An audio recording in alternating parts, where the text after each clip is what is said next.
matchup against Alabama. I mean, familiarity. How much does that help you guys going in this week? Just being familiar with them. Like, is that what you're asking? Yeah. I think it helps. They do a lot of stuff on defense. I think it'll help to be able to, recall on some stuff that maybe we prepared for in the past. I think it also helps that we've played them before because we know what kind of mindset you have to go in there and compete with them and play well and execute against them.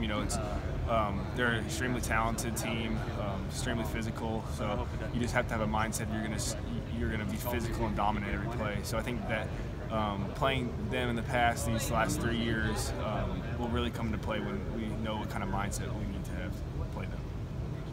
And just you deal with Coach Sweeney, but you have his son on the team too. What's it like having Will, and what kind of player is he like? Will's a great guy. I've really enjoyed getting to know him. He's a pretty good football player too. Obviously, you've seen I think he's scored a touchdown this year, and he's pretty reliable at receiver. He makes a lot of good plays in practice, and I'm sure one day he'll get his shot and make a lot of good plays in the games too, and in clutch moments. So, Will's a really cool kid for sure. Is he a funny guy? Yeah, he is a funny guy. Who would you say the funniest guy on the team is? I guess. Who would you say the funniest guy was? DK. Yeah, Mylon likes DK's jokes.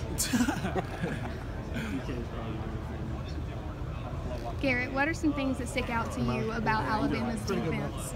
I think just their athleticism and their physicality. I think they're very physical, and big also at D-line.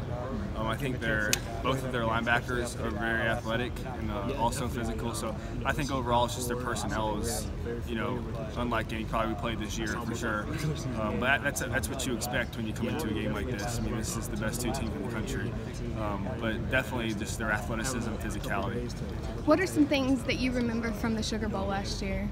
Well, I had kind of a different perspective because last year I was medical redshirting, so just seeing it was tough. Obviously, it's tough being on the sidelines and not really being able to do much about anything that's happening on the field. I was just trying to encourage and everything, but I guess it was just there hasn't been many times in my career here that we've just been outplayed in our physicality, in our execution. What we did last year, and that was just kind of tough to see and tough to swallow. So we've learned from that. I think that's a large part of the success that we've had this year comes off the pain from that game.